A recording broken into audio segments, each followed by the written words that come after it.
أعوذ بالله من الشيطان الرجيم.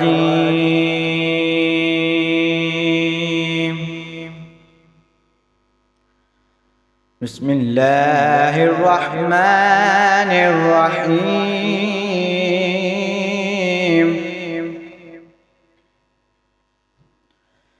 ألم تر كيف فعل ربك بأصحاب الفيل؟ ألم يجعل كيدهم في تضليل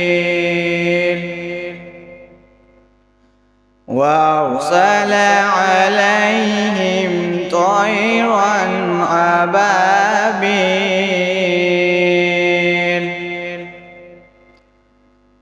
ترميهم بحجارة من سجيل فجعلهم كعصف مأكول. صدق الله العظيم. صلی اللہ علیہ یا رسول اللہ وسلم علیک یا حبیب اللہ. درد و آلام کے مارے ہوئے کیا دیتے ہیں، درد و آلام کے مارے ہوئے کیا دیتے ہیں. ہم تو بس ان کی نگاہوں کو دعا دیتے ہیں. بندہ بننا ہے خدا کا تو گدا بن ان کا. بندہ بننا ہے خدا کا تو گدا بن ان کا. جو فقیروں کو شہنشاہ بنا دیتے ہیں، جو فقیروں کو شہنشاہ بنا دیتے ہیں. ہم تو بس ان کی نگاہوں کو دعا دیتے ہیں.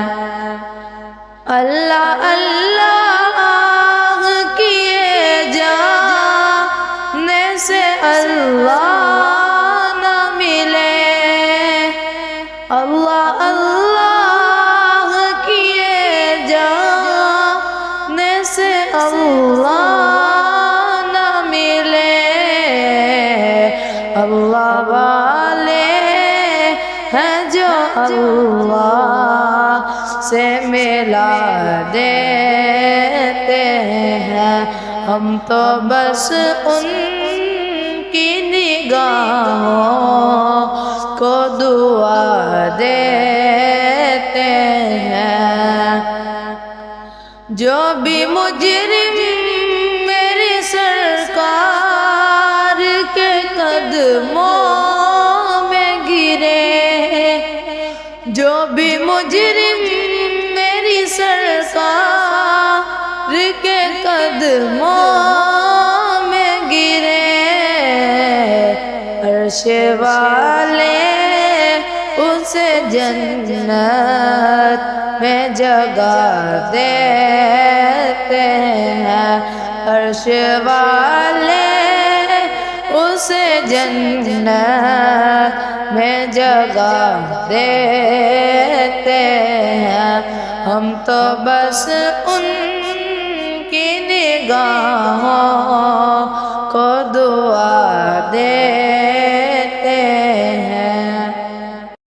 الحمد لله رب العالمين والصلاة والسلام على سيد الأنبياء والمرسلين أما بعد فأعوذ بالله من الشيطان الرجيم بسم الله الرحمن الرحيم إن الله وملائكته يصلون على النبي يا أيها الذين آمنوا يصلوا عليه وسلموا تسليما پڑھیے الصلاة والسلام عليك يا رسول الله وعلى آلك وأصحابك يا حبيب الله الصلاة والسلام عليك يا إمام الأنبياء وعلى آلك وأصحابك يا خاتم الأنبياء۔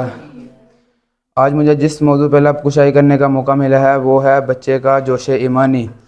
چلے آئیں شروع کرتے ہیں۔ رات کا پچھلا پہر تھا، سارے کا سارا مدینہ نور میں ڈوبا ہوا تھا۔ اہل مدینہ رحمت کی چادر اوڑھے محو خواب تھے۔ اتنے میں مؤذن رسول اللہ صلی اللہ علیہ وآلہ وسلم حضرت بلال حبشی رضی اللہ تعالی عنہ کی پرکیف صدا مدینہ کی گلیوں میں گونج اٹھی۔ آج نماز فجر کے بعد مجاہدین کی فوج ایک عظیم مہم پر روانہ ہو رہی ہے۔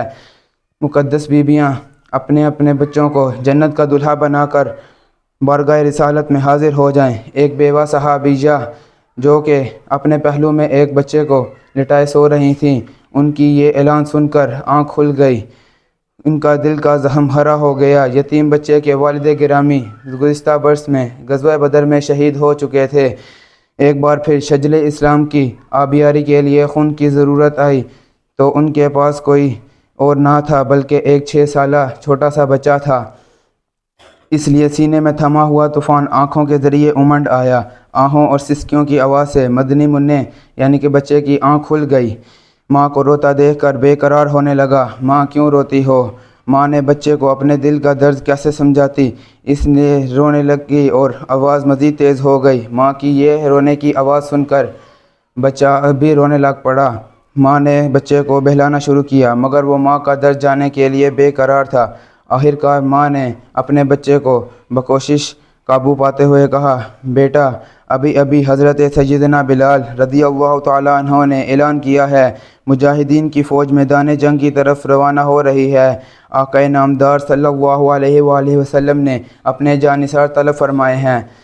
کتنے خوش نصیب ہوں گی وہ مائیں جو اپنے بچوں کو لے کر حضور صلی اللہ علیہ وآلہ وسلم کی بارگاہ میں حاضر ہوں گی، سبحان اللہ، اور کہیں گی حضور ہمارے بچوں کو بھی اپنے لیے قبول فرمائیں۔ آقا ہمارے ارمانوں کی حقیر قربانیاں قبول فرما لیجئے سرکار، جس سے ہماری عمر بھر کی محنت قبول ہو جائے گی۔ اتنا کہہ کر ماں ایک بار پھر رونے لگی اور بھرائی ہوئی آواز میں کہا، کاش میری گود میں بھی کوئی جوان بیٹا ہوتا اور میں بھی اپنا نذرانہ شوق لے کر آقا کی بارگاہ میں حاضر ہو جاتی۔ سبحان اللہ۔ بچہ ماں کو پھر روتا دیکھ کر مچل گیا اور اپنی ماں کو چپ کرواتے ہوئے جوش ایمانی کے جذبے کے ساتھ کہنے لگا، میری پیاری ماں مت رو، مجھ ہی کو پیش کر دینا۔ ماں بولی، بیٹا تم ابھی کم سن ہو، تم میدان کارزار میں دشمن خانخوار سے نہیں لڑ سکو گے، تم تلوار کی کاٹ نہیں برداشت کر سکو گے۔ بچے کی ضد کے سامنے بالآخر ماں کو ہتھیار ڈالنے ہی پڑے۔ نماز فجر کے بعد مسجد نبوی شریف کے باہر میدان میں مجاہدین کا ہجوم ہو گیا۔ ان سے فارغ ہو کر سرکار مدینہ صلی اللہ علیہ وآلہ وسلم واپس تشریف لا ہی رہے تھے کہ ایک پردہ پوش خاتون پر نظر پڑی جو اپنے 6 سالہ بچے کو لے کر ایک طرف کھڑی تھی۔ شاہ شیریں مقال، صاحب جود و نوال، شہنشاہ خوش حصال، محبوب رب ذوالجلال صلی اللہ علیہ وآلہ وسلم نے حضرت سیدنا بلال رضی اللہ تعالی عنہ کو آمد کا سبب دریافت کرنے کے لیے بھیجا۔ سیدنا بلال رضی اللہ تعالی عنہ نے قریب جا کر نگاہیں جھکائے آنے کی وجہ دریافت کی۔ خاتون نے بھرائی ہوئی آواز میں جواب دیا، آج رات کے پچھلے پہر آپ کا اعلان سنا، میرے غریب خانے کے قریب سے گزر رہے تھے۔ میرے گھر میں کوئی نوجوان نہیں تھا جس کا نذرانہ شوق لے کر حاضر ہوتی، لیکن میری گود میں یہی ایک 6 سالہ یتیم بچہ ہے جس کے والد گزشتہ برس میں غزوہ بدر میں جام شہادت نوش کر چکے ہیں۔ میری زندگی بھر کی پونجی یہی ایک بچہ ہے جسے سرکار عالی وقار صلی اللہ علیہ وآلہ وسلم کے قدموں پر نثار کرنے کے لیے لائی ہوں۔ حضرت سیدنا بلال رضی اللہ تعالیٰ عنہ نے پیارے بچے کو گود میں اٹھا لیا اور بارگاہ رسالت میں پیش ہو کر کہا، حضور صلی اللہ علیہ وآلہ وسلم یہ سارا ماجرا ہے۔ سارا ماجرا بیان کرتے ہوئے حضور صلی اللہ علیہ وآلہ وسلم نے بچے کو بہت شفقت فرمائی۔ مگر کم سنی کے سبب میدان جہاد میں جانے کی اجازت نہ دی۔ اللہ رب العزت کی ان پر رحمت ہو اور ان کے صدقے ہماری رحمت اور مغفرت ہو۔ صلو علی الحبیب صلی اللہ تعالی علی محمد صلی اللہ